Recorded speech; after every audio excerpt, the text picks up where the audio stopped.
네.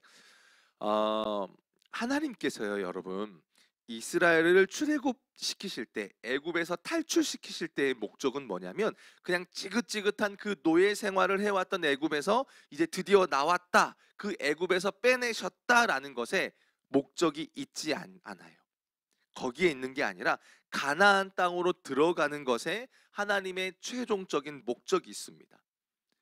저는 오늘 또 새벽에 이제 4시가 못 돼서 또 나왔어요. 집에서 나온다는 것의 의미가 뭡니까? 그냥 아무 생각 없이 집에 나오는 게 아니죠. 어딘가 목적지가 있으니까 나오는 거예요. 마찬가지입니다.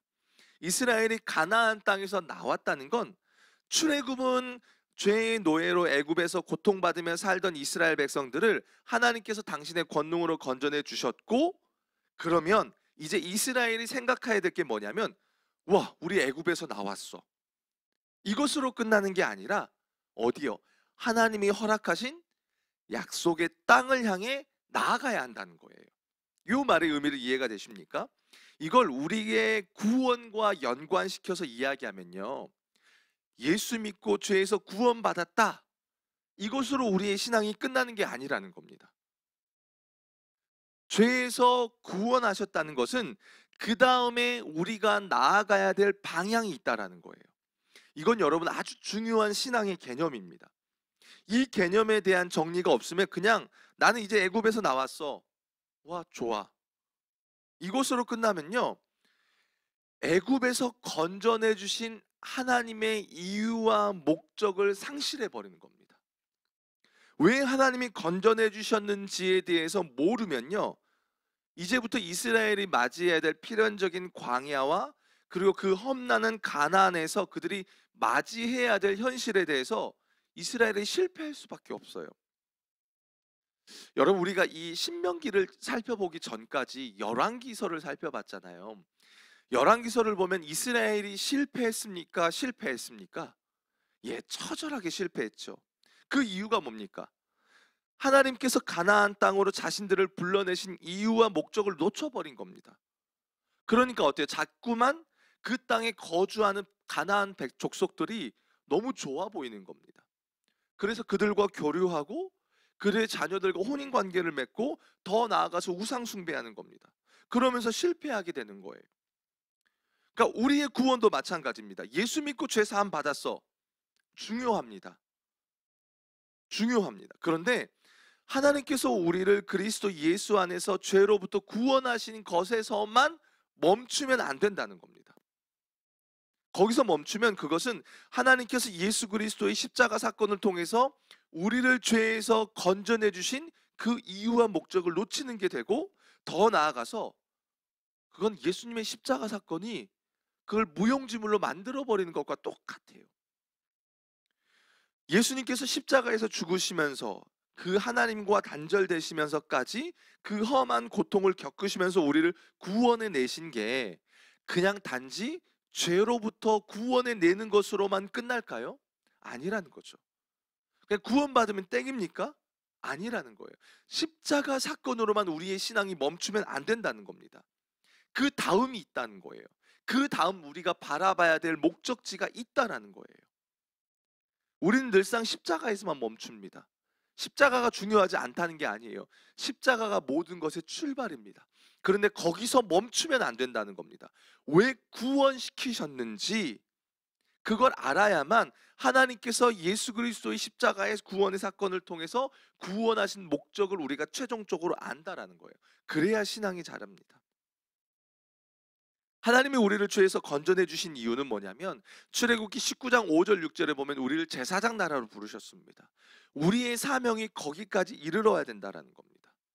가나안 땅에 가서 제사장 나라의 역할을 감당하는 것처럼 우리를 죄에서 구원하신 이유는 우리가 이 세상 가운데 제사장 나라의 역할을 감당해야 된다는 거예요. 그래서 우리의 신앙생활이 여러분 방향성이 되게 중요한 겁니다. 교회를 다닐 때 우리가 지금 영혼 구원 축제 하잖아요. 이것도 마찬가지예요. 제사장 나라로서의 사명을 감당하는 하나의 과정 중에 하나인 겁니다. 이게 빠져버리면 그냥 교회에서 하라고 하니까 하는 거, 이렇게 가면 안 된다라는 겁니다. 오늘 본문도 그런 측면에서 말하고 있는 거예요. 지금 모세가 출애굽 2세대들을 향해서 뭐라고 말하냐면 오늘 11장 1절에 보면 내 하나님 여호와를 사랑하여 그가 주신 책무와 법도와 규례와 명령을 항상 지켜라. 어디서요? 이 명령을 어디서 지켜야 하냐는 거예요. 그들이 마주해야 될 현실, 그들이 살아가야 될 삶의 상황 속에서 이 말씀을 지키며 살아가라는 겁니다. 가나안 땅에서. 이게 너무 중요합니다. 그래서 먼저 모세는 출애굽의 과정을 1차적으로 설명하는 거예요. 2절에 보면 너희의 자녀는 알지도 못하고 보지도 못하였으나, 이 세대들은 못 봤겠죠. 근데 모세는 먼저 지금 이야기해 주는 게 그 출애굽 2세대들에게 출애굽 이스라엘의 구원에 대해서 먼저 설명해 주는 거예요. 그러면서 너희가 오늘 기억할 것은 너희 하나님 여호와의 교훈과 그의 위엄과 그의 강한 손과 펴신 팔과 애굽에서 그 왕 바로와 그 전국에 행하신 이적과 쭉쭉쭉 이야기하면서 이스라엘의 출애굽 사건을 딱 이야기하는 겁니다. 근데 여기서만 멈추면 안 된다는 거예요. 그러면서 모세가 딱 정리하면서 7절에 보면 너희가 여호와께서 행하신 이 모든 큰 일을 너희의 눈으로 보았다라고 말해요. 그러니까 너희에게 주어진 십자가의 구원의 사건을 부인할 수 없다라는 겁니다. 여러분, 여기서 여러분들이 지금 교회 신앙생활하면서 나에게 십자가 구원이 있나? 이것으로 흔들리면 안 된다라는 거예요. 이미 그 구원이 주어졌으니까 여러분 여기에 있는 겁니다. 그러면서 오늘 본문에 보면은 8절에 보면 모세가 이야기하는 게 이게 중요해요. 8절에 보면 그러므로라는 거예요. 이스라엘에게 주어진 출애굽의 구원이 너무나 분명해요. 그러므로 너희는 어떻게 하라는 거예요? 8절에 보면 그러므로 너희는 내가 오늘 너희에게 명하는 이 모든 명령을 지켜라. 그리하면 너희가 강성할 것이요 너희가 건너가 차지할 땅에서 그것을 차지할 것이다라는 거예요. 지금 모세가 출애굽 2세대들에게 지금 설교하고 있는 거잖아요. 모세가 설교하면서 바라보고 있는 곳이 어디입니까? 가나안 땅이에요. 그 가나안 땅은 그들이 맞이해야 될 현실이에요. 9절에도 똑같이 나와요. 또 여호와께서 너희의 조상들에게 맹세하여 그들과 그들의 후손에게 주리라고 하신 땅, 젖과 꿀이 흐르는 땅에서 너희의 날이 장구하리라. 13절도 마찬가지입니다. 지금 모세가 지금 바라보고 있는 곳이 어디입니까? 애굽이 아니라는 거예요. 이제 그들이 실제적으로 살아가야 될 삶의 자리라는 겁니다. 이게 하나님이 약속의 말씀을 우리에게 주신 이유가 그렇다는 거예요. 구원 받았으면 이제 예수 믿는 자로 잘 살아가야 한다는 겁니다. 그러면 하나님의 약속이 성취될 거라는 거예요. 하나님의 말씀을 붙들고 우리가 삶에 살아가야 될 현장 속에 이 말씀을 가져와서 이 삶의 현장 속의 말씀을 적용해야만 치열한 가나안 땅에서의 그 과정 속에서 승리할 거라는 겁니다. 저는 설교하러 올라올 때 점검해요. 저뿐만 아니라 우리 모든 목회자들이 점검하는 게 한 가지가 있어요. 그게 뭐냐면 내가 이 말씀대로 지금 살아가려고 몸부림을 치고 있는가? 이 말씀을 내가 살아가는 이 치열한 삶의 현장 속에 적용하려고 하고 있는가? 늘 점검합니다. 여러분, 우리가 신앙생활 하다 보면요, 때로는 말씀이 우리의 실제의 삶과 아무 상관없이 흘러갈 때가 있습니다. 예수 믿은 것과 십자가 구원받은 것과 이 말씀이 내 삶에 살아가는 것과 별개로 흘러갈 때가 있다라는 겁니다. 근데 별개로 흘러가는 게 아니라는 거예요. 모세가 신명기 말씀을 주는 이유는 이 모든 이야기를 하는 것은 이제 이스라엘이 살아가야 될 치열한 그 삶의 현장에서 이 말씀을 붙잡고 살아가라는 데 초점을 맞추고 있다라는 겁니다. 이게 우리에게 사명이에요. 하나님의 뜻이에요. 하나님은 항상 여러분 우리가 살아가야 될 삶의 그 자리에 초점을 맞추고 있는 겁니다. 그냥 구원받았으니까 아무 생각 없이 그냥 그걸로 끝나는 게 아니라 이제는 구원 이후에 이 땅에서 하나님이 맡겨주신 사명을 감당하며 우리가 예수 그리스도를 닮아가는 성화의 삶으로 우리의 삶이 이어지는데 하나님의 초점이 있다는 거예요. 그러니까 지금 우리가 이 매일 말씀 기도하면서 말씀 부흥 운동을 하는 이유가 거기에 있는 겁니다.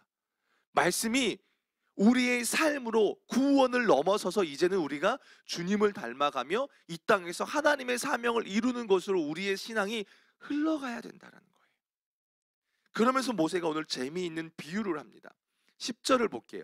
네가 들어가 차지하려는 땅은 네가 나온 애굽 땅과 같지 아니하니 거기에선 너희가 파종한 후에 발로 물대기를 채소밭에 댐과 같이 하였거니와.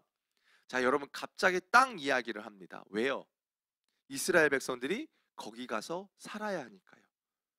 그냥 출애굽한 것으로 끝이라면 굳이 땅 이야기를 할 필요가 있습니까? 없습니까?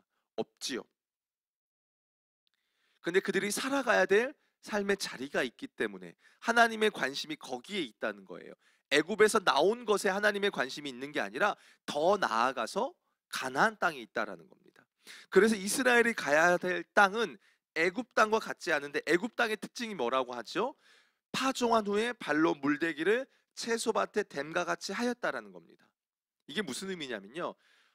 여러분 이렇게 지리 시간에 예전에 많이 공부하셨던 것들도 기억이 나실 거예요. 애굽 땅은 나일강이 있죠. 나일강이 정기적으로 범람을 합니다. 그러면서 자연스럽게 관계 수로를 만들어야 되는 상황들이 벌어져 있어요. 그래서 그 관계 수로를 통해서 이 논과 밭에 물을 댈 수 있게 되었다라는 겁니다. 애굽이 그렇다라는 거니까 얼마든지 발로 이렇게 물을 대서 내 힘으로 물을 공급해서 내 힘으로 농사짓고 내 힘으로 살아갈 수 있다라는 거예요. 그게 애굽의 특징입니다. 그런데 11절에 너희가 건너가서 차지할 땅은 산과 골짜기가 있다라는 거예요. 이게 조금 걸려요. 뭐냐면 여러분 그렇잖아요. 애굽에서 건져내 줬으면, 노예살에서 건져내 줬으면 적어도 1성급 호텔까지는 아니더라도 산과 골짜기는 없었으면 좋겠다라는 그런 마음이 있지 않아요?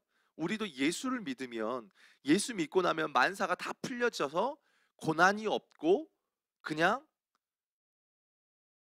일사천리로 삶이 그냥 형통하게 흘러갔으면 좋겠다라는 마음이 우리 안에 있잖아요. 그런데 그렇지 않다라는 겁니다.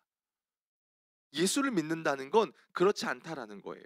예수를 믿는 자의 삶에는 그들이 살아가야 될 여정 속에는 산과 골짜기가 있다라는 거예요. 그러니까 예수를 믿는다라는 건 우리는 예수 믿고 만사 형통 이게 아니라는 겁니다. 내가 원하는 대로 이 일이 다 풀려지고 내 소원이 만족되어지는 것으로 가지 않는다라는 거예요. 그래서 하늘에서 내리는 비를 흡수하는 땅이랍니다. 애굽은 내 발로 물을 대지만 가나안 땅은 하늘에서 내리는 비가 있어야만 한다라는 거예요. 그 말이 뭐예요? 애굽은 내 발로 스스로 내 힘으로 살아가는 곳이지만 이제 가나안 땅은 그렇게 가지 않는다는 겁니다. 그래서 하늘에서 내리는 비를 의지해야 된다는 겁니다. 근데 여러분, 하늘에서 내리는 비가 내 마음대로 내립니까? 그 말은 뭐예요?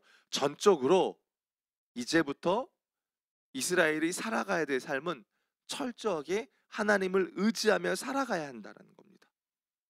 이게 예수를 믿는 자의 삶을 의미합니다.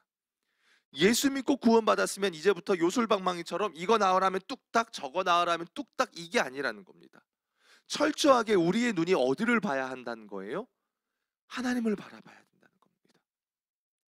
산과 골짜기, 험한 산과 험한 거친 들을 건너더라도 그곳에서 우리가 바라봐야 될 것은 내 힘으로 애굽처럼 물 대고 내 힘으로 살아가는 게 아니라 우리는 철저하게 우리의 유일한 도움 되시는 하나님을 의지하고 바라보며 그분으로부터 도움을 구하며 얻어내며 살아가는 삶이라는 겁니다. 어떻게 보면요, 이게 수동적인 삶일 수도 있습니다. 비효율적일 수도 있습니다. 근데 모세는 이 말씀을 이스라엘 백성들에게 너희가 자자손손 자손도 대대로 가르치라고 말을 하죠. 왜요? 모세가 이야기하는 게 아주 중요한 걸 모세가 발견했습니다. 그게 뭐냐면 12절이에요. 12절에 보면 모세가 이렇게 이야기를 해요. 내 하나님 여호와께서 돌보아 주시는 땅이라 연초부터 연말까지 내 하나님 여호와의 눈이 항상 그 위에 있다라는 겁니다. 그러니까 이게 절대적이에요. 이게 절대적입니다. 그냥 여러분 하늘을 바라보면 나올 게 있을까요? 없다는 겁니다. 근데 중요한 건 성도 이스라엘 백성들이 가는 그 땅을 누가 돌본다는 거예요? 하나님이 돌보신다는 겁니다. 연초부터 연말까지 1년 365일 하나님이 돌보시는 땅이라는 겁니다. 하나님 여호와의 눈이 항상 그 위에 있다라는 거예요. 누가 돌보느냐, 누가 항상 그 위에 있느냐, 이게 중요한 겁니다. 그분이 누굽니까? 앞서 2절부터 모세가 이야기한 그 불가능한 출애굽을 가능하게 하신 전능하신 하나님이라는 거예요. 왜 2절부터 그 이야기를 하냐면 그건 거예요. 우리가 힘들 때마다 구원의 주님을 기억해야 합니다. 그 십자가의 주님, 그 십자가는 오직 하나님의 능력입니다. 십자가는 승리입니다. 십자가가 모든 것의 비결입니다. 그래서 그 십자가의 주님을 기억하고 그 주님이 우리에게 허락하신 그 삶을 주님을 사랑하며 살아가야 한다는 거예요. 그래서 그 이야기를 하는 겁니다. 이스라엘이 기억해야 될 하나님이 어떤 하나님이에요? 애굽에서 건져내 주신 그 능력의 하나님이라는 거예요. 그 능력의 하나님이 이스라엘이 가야 될 가나안 땅, 비록 젖과 꿀이 흐르지만 거기는 산과 골짜기가 있어요. 애굽처럼 내 힘으로 할 수 있는 곳이 아니에요. 그러나 눈을 들어서 하늘을 바라볼 때 그 하나님이 어떤 하나님이요? 애굽에서 건져내 주신 하나님이 항상 그 백성의 삶을 돌보신다라는 거예요. 연초부터 연말까지 여호와의 눈이 항상 그곳에 있다라는 겁니다. 있다라는 거예요. 그래서 모세가 그 이야기를 하는 거예요. 그리고 그 하나님 때문에 너희들은 너희 자손들에게 이런 하나님이 있어. 이런 하나님이 너희들을 돌보실 거야. 그렇기 때문에 어떻게 하라고요? 이 말씀을 어떻게 해요? 너희의 마음과 미간과 손목에 메고 자자손손 어디서든지 자녀들에게 가르치라는 거예요. 단지 율법을 가르치라는 의미가 아니라 이런 하나님을 가르치라는 겁니다. 이런 하나님, 돌보시는 하나님을 가르치라는 거예요. 그 하나님이 계시니까 너희는 그 하나님만 사랑하고 그 하나님의 말씀만 붙잡고 살아가라는 겁니다. 근데 오늘 말씀에서 모세가요, 중간에 딱 이 이야기를 하다 갑자기 찬물을 확 끼얹습니다. 16절 17절이에요. 뭐냐면 16절 17절을 볼게요.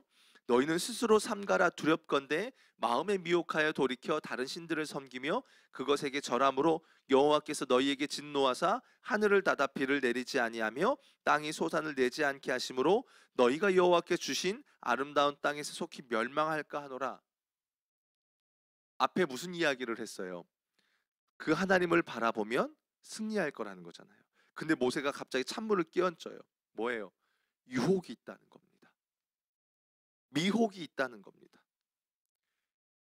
예수를 믿고 나서 정말로 주님을 바라보면 살아가지만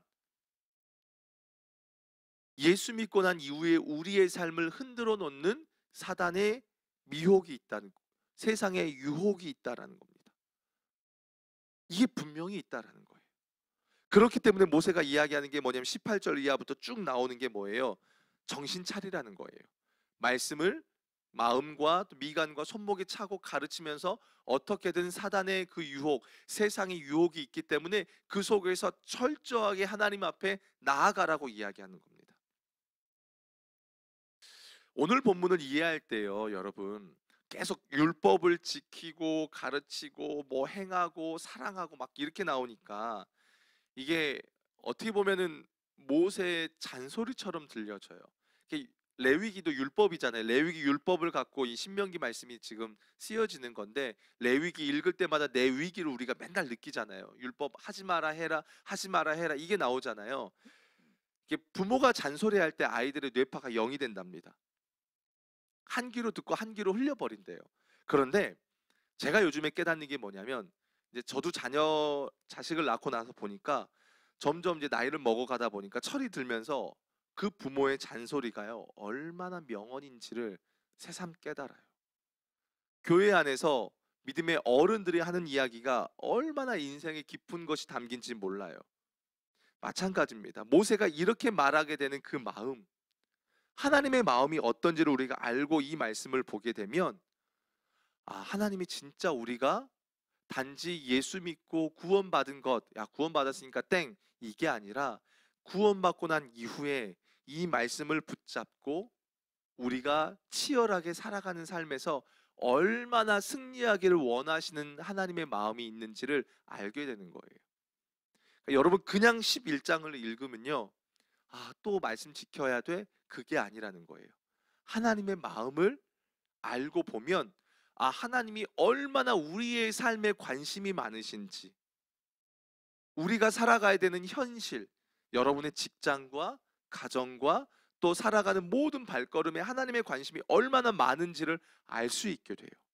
그런 측면에서 오늘 본문은 사실 우리가 지난주 금요일 날 살펴봤던 10장 12절, 13절과 이어지는 거예요. 거기서 연결이 돼서 오늘 본문으로 이어지는 거예요. 그게 뭐냐면 10장 12절 13절에 보면 이스라엘아 내 하나님 여호와께서 내게 요구하시는 것이 무엇이냐 곧 내 하나님 여호와를 경외하며 그의 모든 도를 행하고 그를 사랑하며 마음을 다하고 뜻을 다하여 내 하나님 여호와를 섬기고 내가 오늘 내 행복 너의 행복을 위하여 내게 명하는 여호와의 명령과 규례를 지킬 것이 아니냐. 여기에 하나님의 마음이 담겨졌습니다. 자꾸만 요구, 율법 이렇게 하니까 부정적으로 오는데 그게 아니라는 거예요. 내 행복을 위해서 하나님 말씀을 주신다라는 거예요. 옛날 그런 말 있잖아요. 어른들 말 들어보면은 옛날에 뭐 자다가도 누구 말 들으면 떡이 떨어진다. 어른들 말 들으면 떡 떨어진다잖아요. 마치 그런 것처럼요. 하나님이 이렇게 말씀하시는 게 뭐예요? 다 이스라엘의 행복을 위해서라는 겁니다. 오늘을 살아가는 우리도 마찬가지입니다.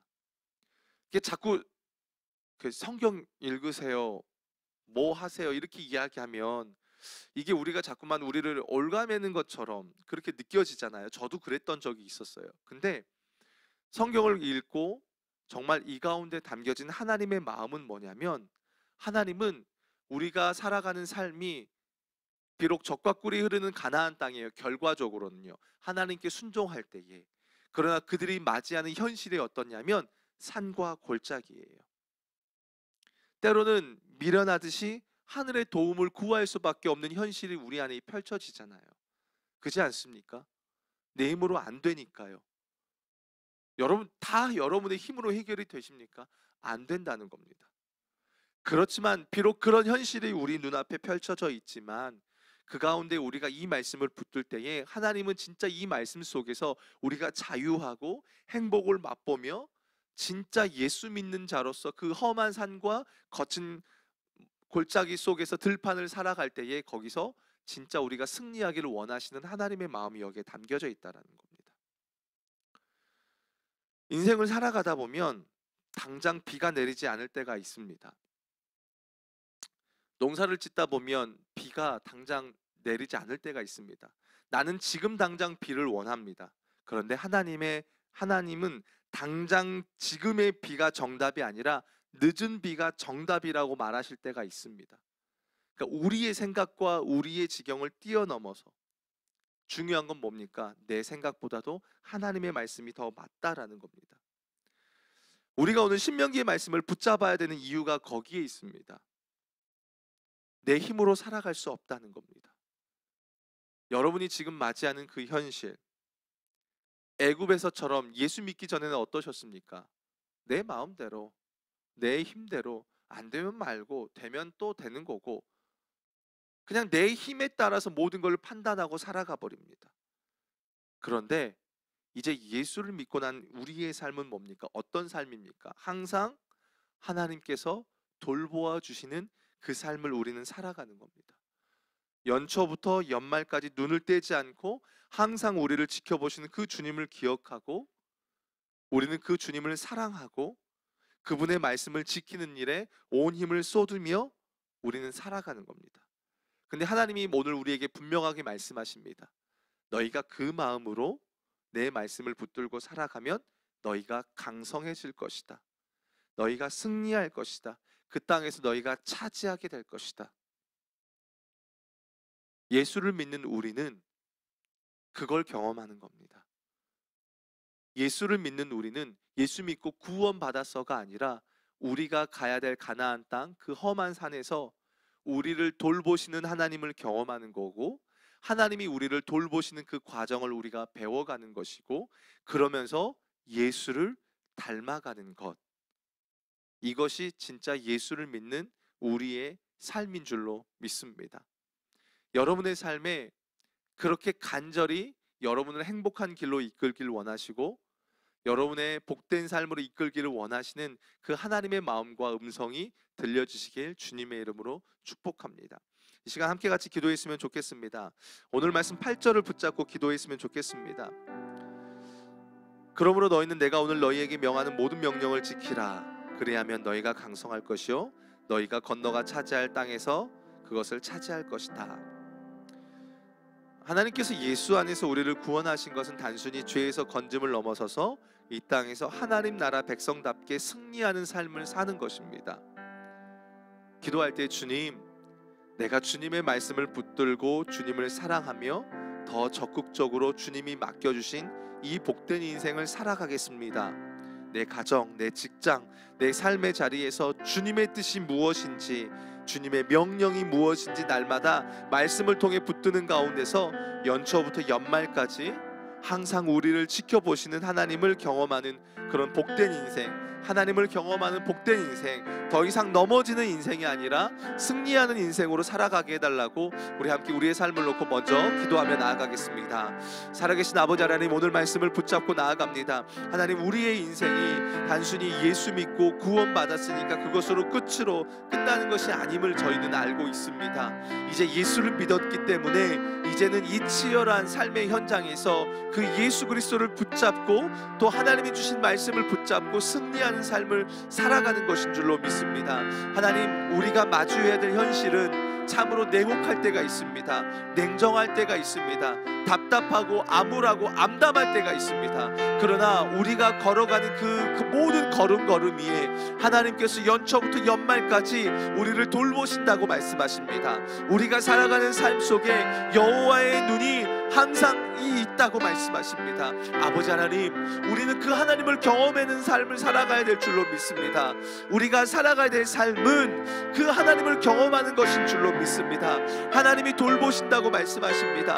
그러기에 우리는 그 하나님을 경험하며 승리해야 될 줄로 믿습니다. 우리의 가정과 우리의 직장과 우리가 살아가는 모든 삶의 여정마다 하나님 아버지, 우리가 승리할 수 있도록 도와주시옵소서. 더 이상 넘어지고 좌절하고 낙심하는 인생이 아니라 그 하나님을 바라보며, 돌보시는 하나님을 바라보며 승리하며 이겨내며 강성하며 나아가는 그런 우리들의 인생이 될 수 있도록 아버지 하나님 인도하여 주시옵소서. 그래서 날마다 하나님을 사랑하는 자에게 주어지는 놀라운 은혜 경험하는 우리 포도나무교회 성도들의 삶이 되게 하여 주시옵소서. 우리 마지막으로 기도할 때에요, 신명기 11장 18절 20절의 말씀을 붙잡고 나아갔으면 좋겠습니다. 이러므로 너희는 나의 이 말을 너희의 마음과 뜻에 두고 또 그것을 너희의 손목에 매어 기호를 삼고 너희 미간에 붙여 표를 삼으며 또 그것을 너희의 자녀에게 가르치며 집에 앉아 있을 때에든지 길을 갈 때에든지 누워 있을 때에든지 일어날 때에든지 이 말씀을 강론하고 또 내 집 문서주와 바깥문에 기록하라. 우리 마지막으로 기도할 때에요, 하나님, 여전히 이 땅에서 주님의 말씀대로 살아가려지만 수많은 미혹이 있습니다. 사단의 공격이 있습니다. 세상의 유혹이 있습니다. 그런데 오늘도 이 말씀을 우리의 마음과 뜻에 두고 우리의 손목에 매어 기호를 삼고 어디서든지 그 말씀을 붙드는 가운데 우리의 인생이 승리하게 해달라고 기도했으면 좋겠습니다. 내 삶에서 말씀으로 사단의 공격, 세상의 유혹을 이겨내는 오늘 하루가 되게 해달라고, 내 가정, 내 기업, 내 직장, 내가 속한 그 모든 곳에서 오늘 이 말씀을 하루 종일 기억하고 이 말씀 속에서 이 말씀을 붙잡고 주님과 동행하며 승리하는 인생 되게 해달라고, 우리 마지막으로 주님의 이름 한번 부르시고 우리 기도하시고 돌아가서 기도하시겠습니다. 주여.